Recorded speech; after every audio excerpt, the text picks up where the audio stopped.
नमस्कार साथियों, UPI users ध्यान दें।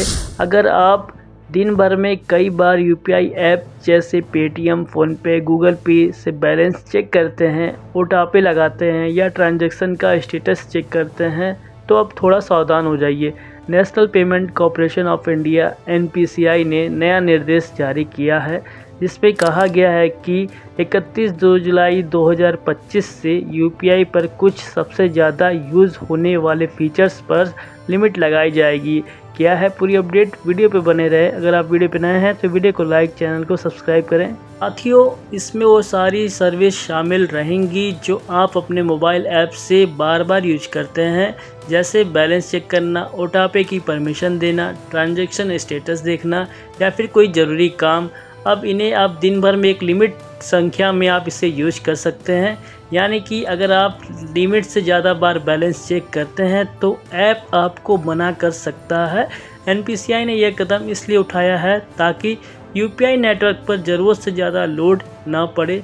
सर्कुलर में यह भी साफ कहा गया है कि बैंक और पेमेंट ऐप्स, जिन्हें पीएसपी कहा जाता है, उनको ये सुनिश्चित करना होगा कि हर एपीआई अनुरोध, चाहे वह कस्टमर द्वारा किया गया हो या सिस्टम द्वारा, उसकी स्पीड और संख्या को नियंत्रित किया जाए। अगर बैंक या ऐप इस नियम का पालन नहीं करते हैं तो एनपीसीआई उन पर सख्त कार्रवाई कर सकता है। अगर आप बार बार अपने अकाउंट्स का बैलेंस चेक करते हैं तो यह आदत आपको बदलनी होगी। एनपीसीआई के नए आदेश के मुताबिक 31 जुलाई 2025 से कस्टमर एक ऐप पर एक दिन में अधिकतम 50 बार ही बैलेंस चेक कर सकेंगे। ईजी पे के chief operating officer Musharraf Hussain का कहना है कि यह नियम व्यापारियों और भारी लेन देन करने वाले लोगों के लिए थोड़ी असुविधा जरूर ला सकता है, लेकिन इसका मकसद यूपीआई नेटवर्क को स्थिर और सभी के लिए उपलब्ध बनाए रखना है। उन्होंने बताया कि पहले अत्यधिक बैलेंस चेक और ट्रांजैक्शन स्टेटस एपीआई कॉल्स से नेटवर्क पर दबाव पड़ता था, जिससे कुछ मौक़ों पर 90 सेकेंड की देरी जैसी समस्या भी आई। एनपीसीआई ने यह भी कहा है कि पीक टाइम सुबह 10 बजे से दोपहर 1 बजे और शाम 5 बजे से रात 9:30 बजे तक के दौरान बैलेंस चेक करने जैसे अनुरोध को सीमित किया जाएगा या रोका जाएगा। इसके अलावा बैंक को अब हर ट्रांजैक्शन के बाद कस्टमर्स को बैलेंस की जानकारी सेंड करनी होगी, ताकि कस्टमर बार बार बैलेंस चेक ना करे। साथ ही में जो लोग नेटफ्लिक्स, एसआईपी या कोई दूसरी कोई सर्विस के लिए यूपीआई ऑटो-पे का यूज करते हैं, उनके लिए अब एक नई शर्त होगी।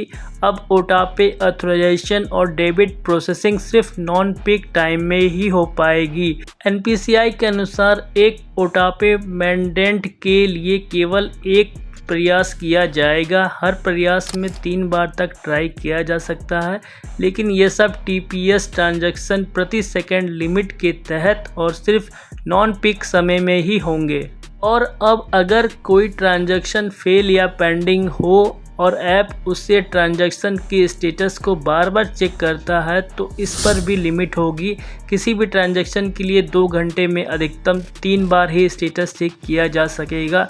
कुछ खास एरर कोड मिलने पर बैंकों को वो ट्रांजैक्शन फेल मानना होगा और बार बार स्टेटस चेक करने से रोकना होगा। साथियों, एनपीसीआई द्वारा यूपीआई में किए गए इस अपडेट में आपकी क्या राय है, कमेंट सेक्शन में कमेंट करें और ऐसे इन्फॉर्मेशन रिलेटेड अपडेट के लिए वीडियो को लाइक, चैनल को सब्सक्राइब करें।